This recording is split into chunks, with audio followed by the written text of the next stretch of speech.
আমি একজন অন্ধ, বিয়ের জন্য ভালো পাত্র চাই। ও অন্ধ, আবার লিখে রাখছে বিয়ের জন্য ভালো পাত্র চাই। শখ কত! এই তোর মতো অন্ধকে কে বিয়ে করবে আমি শুনি? আমার তো মনে আছে তুই শুধু অন্ধ না, একজন পাগলিও বটে। আচ্ছা দাঁড়া, এই নে তোকে 20 টাকা ভিক্ষা দিচ্ছি। আপনি তো বড় আজব মানুষ। আপনি আমাকে ভিক্ষা কেন দিচ্ছেন? আমি কি আপনার কাছে ভিক্ষা চেয়েছি? হুম, ডং দেখা বাঁচি না, ভিক্ষা দিচ্ছি নিবে না। কোত্থেকে যে এই আসে পাগলি চাগলি এলাকায়। যা যা বেরা, দূরে যায় আমার।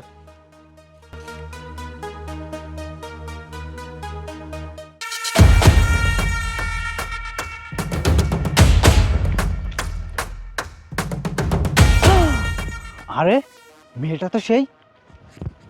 এই দাঁড়াও দাঁড়াও দাঁড়াও, আমি একজন অন্ধ, বিয়ের জন্য ভালো পাত্র চাই। এই আসলে কি তুমি অন্ধ? হ্যাঁ, আমি অন্ধ, আর আমার বিয়ের জন্য ভালো একজন পাত্র চাই। আরে মেয়েটি তো সত্যিই অন্ধ। অন্ধ হলো দেখতে অনেক সুন্দর আছে, একে যদি আমি বিয়ে করতে পারতাম। কিন্তু আমার তো বউ আছে, কি করি পাইছি আইডিয়া। একে আমি বিয়ের প্রস্তাব দেব, যদি রাজি হয় তাহলে একে আমি বিয়ে করে একে দিয়ে ভিক্ষা করাবো। তাহলে আমার আর একটি ইনকামের রাস্তা বেরিয়ে যাবে। আর ও তো অন্ধ, কিছু বুঝতেই পারবে না। আরে আপনি চুপ করে আছেন কেন? আপনি কিছু বলছেন না কেন? মানে বলছি। আচ্ছা, আমি যদি তোমাকে বিয়ে করতে চাই তাহলে তুমি কি আমাকে বিয়ে করবা? হ্যাঁ হ্যাঁ, অবশ্যই করব। আপনি যদি আমাকে বিয়ে করতে রাজি হন তাহলে আমিও রাজি। আমি তোমাকে বিয়ে করতে পারি, কিন্তু একটা শর্ত আছে। জি বলেন, কি শর্ত? শর্তটা হলো, আমি তোমাকে বিয়ে করব ঠিকই, কিন্তু বিয়ের পর তোমাকে আমার ভিক্ষা করে খাওয়াতে হবে। এই, আপনি এসব কি বলছেন? আপনি কেমন পুরুষ যে নিজে বিয়ে করে বউকে দিয়ে ভিক্ষা করাতে চাচ্ছেন? আপনার মতো পুরুষকে আমি বিয়ে করব না। এই তুমি রেগে যাচ্ছ কেন? আমি তো তোমার উপকার করতে আসছি, আমি তোমাকে বিয়ে করতে চাইছি। আমার এত উপকার আপনার করার দরকার নাই, আর আপনার মতো পুরুষকে আমি বিয়ে করব না। যান এখান থেকে, যান।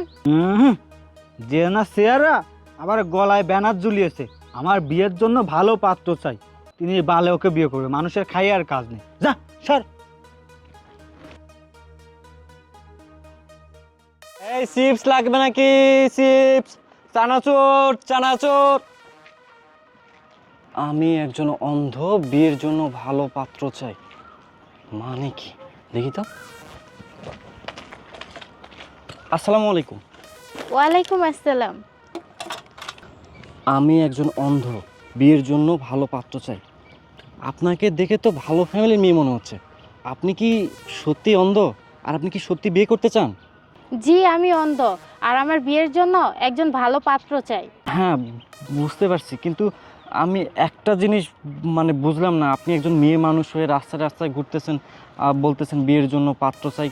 আপনার ফ্যামিলিতে আর কি কেউ নাই? আপনি কেন মেয়ে মানুষ হয়ে কাজ করতেছেন, একটু কি জানতে পারি? আসলে এই দুনিয়াতে আমার আপন বলতে কেউ নেই। আমি একজন এতিম, তার ভিতরে আবার অন্ধ। আর আমাকে কে বিয়ে করবে? তার জন্যই নিজের পাত্র নিজেই খুঁজছি। ও আচ্ছা, তাই বলুন। দেখুন, আমি একজন হকার।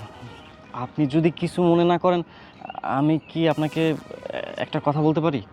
জি বলুন। আসলে আমার অনেক দিনের ইচ্ছা, আমি একজন অসহায় মেয়েকে বিয়ে করে তার সহায় হব। তো আপনি যদি কিছু মনে না করেন, আপনার যদি আপত্তি না থাকে, আমি আপনাকে বিয়ে করতে চাই। আরে আপনি এসব কি বলছেন? আপনি কি ভেবেচিন্তে বলছেন? আপনি জানেন আমি একজন অন্ধ, আর আমাকে নিয়ে সবাই মজা করে। আপনিও কি তাদের মতোই মজা করছেন? না না, আপনি ভুল ভাবতেছেন। আমি আপনার সাথে মজা করতেছি না। আমি যা বলতেছি একদম সত্য বলতেছি। আর আপনি যদি আমাকে বিয়ে করেন, আমি কখনো আপনাকে অবহেলা করব না। আমি আমার সর্বোচ্চটা দিয়ে চেষ্টা করব আপনাকে ভালো রাখতে, হ্যাপি রাখতে। এখন আপনার লাইফ, আপনি এখন সিদ্ধান্ত নেন আপনি আমাকে বিয়ে করবেন কি না। আমি আপনাকে বিয়ে করব। কি সত্যি বলছেন? আপনি আমাকে বিয়ে করবেন? হ্যাঁ, আমি সত্যি বলছি। আচ্ছা ঠিক আছে, তাহলে চলুন কাজী অফিসে, আমরা আজকে বিয়ে করব। আচ্ছা চলুন। আচ্ছা ঠিক আছে, চলুন, আসুন আমার সাথে আসুন। কাজী সাহেব, আপনি আমাদের বিয়ের কাজটা শুরু করুন। আলহামদুলিল্লাহ। জি, আপনাদের নাম ঠিকানাটা বলেন। জি, আমার নাম মোহাম্মদ আশরাফুল ইসলাম। আমার বাবার নাম আপনি একটু দাঁড়ান, আপনি আরেকটু ভেবেচিন্তে দেখুন। আমি কিন্তু অন্ধ, আমাকে যদি আপনি বিয়ে করেন তাহলে সারা জীবন আপনার বোঝা হয়ে থাকবো। দেখা যাবে কোনো এক সময় আমাকে আপনার বোঝা মনে করে রাস্তায় ছুঁড়ে ফেলে দিবেন। না না ম্যাডাম, এমনটা হবে না। আসলে আমার গ্রামে একটু জমি আছে, আমি সিদ্ধান্ত নিয়েছি ওই জমিটা বিক্রি করে আপনার চোখের অপারেশন করাবো, আর আমার একটা চোখ আপনাকে দিব। তাহলে আমাদের দুজনেরই চলাফেরা করতে কোনো সমস্যা হবে না। সত্যি আপনি আমাকে চোখ দিবেন? হ্যাঁ, সত্যি আপনাকে আমি আমার চোখ দিব। আমার এই দু চোখ দিয়ে আমরা আমাদের পৃথিবী দেখব। শুনুন, আমাকে আপনার চোখ দিতে হবে না, জায়গাও বিক্রি করতে হবে না, আর কালকে থেকে আপনাকে হকারিও করতে হবে না। আপনি এসব কি বলতেছেন? আমি যদি কালকে থেকে হকারি না করি তাহলে আমাদের সংসার কিভাবে চলবে? সংসার কিভাবে চলবে সেটা নিয়ে আপনাকে টেনশন করতে হবে না। আসলে আমি অন্ধ না, অন্ধত্বের নাটক করেছি, আর আমার জায়গা সয় সম্পত্তিরও অভাব নেই। কি? আপনি অন্ধ না, আর আপনার জায়গা সয় সম্পত্তি কোনো কিছুতে কমতি নেই? তাহলে তো আমি আপনার যোগ্য না। এখন তো আপনি আর আমাকে বিয়ে করবেন না, তাই না? না না, কেন আপনাকে বিয়ে করব না? অবশ্যই আমি আপনাকে বিয়ে করব। আসলে কি, আমি সত্যি একজন এতিম মেয়ে, কিন্তু আমার ধন সম্পদ, টাকা পয়সা, গাড়ি বাড়ির কোনো কিছুরই কমতি নেই। আমি চেয়েছিলাম ভালো একজন জীবনসঙ্গী, যে কিনা শুধু আমাকে ভালোবাসবে, আমার ধন সম্পদকে নয়। তার ভিতরে কোনো লোভ থাকবে না, সে একজন ধার্মিক, আদর্শবান এবং সৎ হবে।